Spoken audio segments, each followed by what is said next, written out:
Kumusta? Mabuti! For today's video. For today's video ay dahil sa kaguluhan at sunod-sunod na pagsabog din sa aming lugar ay balik na ulit si Lola Dine sa aking kwarto na bomb shelter o mamad ang tawag dito. Pero bago yan ay ito ang aming kaganapan kahapon nang biglang tumunog ang siren.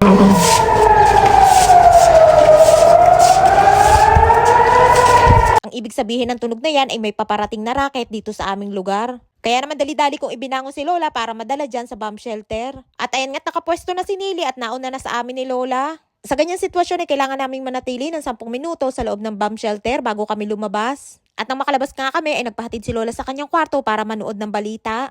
At tinanong ko nga din si Lola kung gusto niya matulog dyan sa aking kwarto. At ang sabi hindi na daw at doon na daw siya matutulog sa kanyang kwarto. At maya-maya nga ay nagbagong isip at dyan na nga lamang daw siya matutulog sa aking kwarto na bomb shelter. At dali-dali ko nga ang inayos ang kanyang hihigaan at nilagyan ko nga ng patong-patong na sapin. At dahil nga dyan matutulog si Lola ay sinara ko na din ang bakal na bintana. At dahil purong bakal yan ay may kabigatan kapag hinihigit para maisara. Magkabilang gilid nga yan na may bakal at yung isa ay hindi ko na talaga binubuksan. Para kung sakaling magkabiglaan katulad yan ay isa na lamang ang aking isasara. At meron din yung bintanang salamin na may rubber sa buong gilid. Kaya naman kapag may mga pagsabog ay hindi ganun kadinig kapag sarado yan.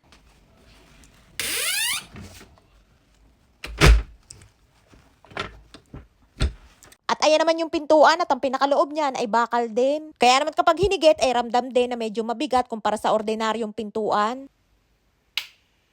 הביצוע הטכנאי עמית פבלוביץ' ביפו, הלל גוטמן ועמית קט.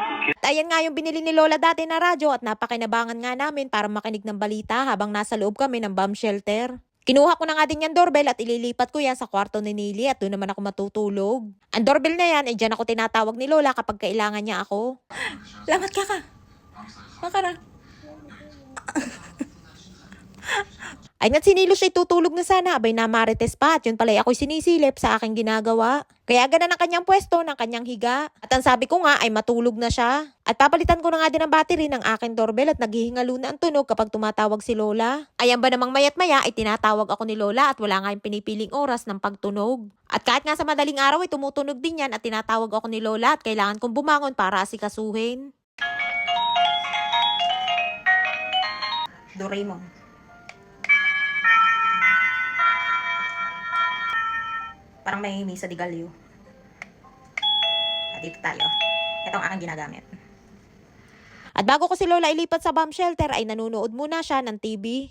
At ang palabas na yan ay para sa paggunita ng ika-1 taong anibersaryo ng nangyari dito sa Israel. Na nangyari noong October 7, 2023. Ang hindi malilimutang pag-atake sa bansang Israel na ikinasawi ng napakaraming tao. At pati nga ang ating 4 na kapwa Pilipinong caregivers dito sa Israel ay hindi nila pinalampas. At walang awa din nilang inutas. At pati nga ang araw na yan ng paggunita ay nagpalipad pa din sila ng racket. At umabot nga hanggang dito sa lugar namin. At sa loob nga ng isang araw na yan ay 3 beses na tunog ng siren ang aming naranasan. At yung una ay 5:30 pa lamang ng umaga ay umuulan na agad ng racket dito sa aming lugar.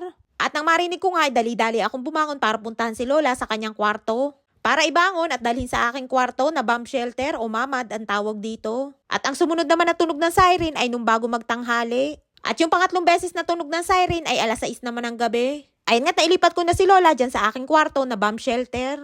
At naayos ko na din ang kanyang mga kailangan bago siya matulog. 10:00 na nga ng gabi nang mailipat ko si Lola sa aking kwarto dahil nanood pa nga siya ng TV. At ayun naman si Nili at himbing na din sa kanyang pagtulog. At nang mailipat ko nga si Lola ay dali-dali ko namang nilinis yung kanyang kwarto.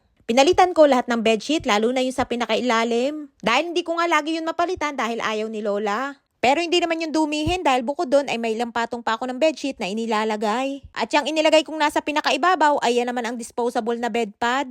Ayun nga't ayos na ulit ang kwarto ni Lola at maliwalas na ulit. At sa umaga naman ay ililipat ko na din dyan si Lola. Iniwanan ko na nga din dyan bukas ang bintana para makasingaw yung loob ng kwarto. At dini naman ang aking pwesto at pansamantalang dini muna ako sa kwarto ni Nili. Sana'y matapos ng kaguluhan at wala ng mga inosenteng tao ang madamay sa lahat ng bansa. Ay siya, hanggang dito na lamang ang ating kwento for today's video. Maraming po salamat sa inyong support at laging panonood. Mag-ingat po kayo palagi. And please subscribe to my YouTube channel. Please follow and share. Salamat!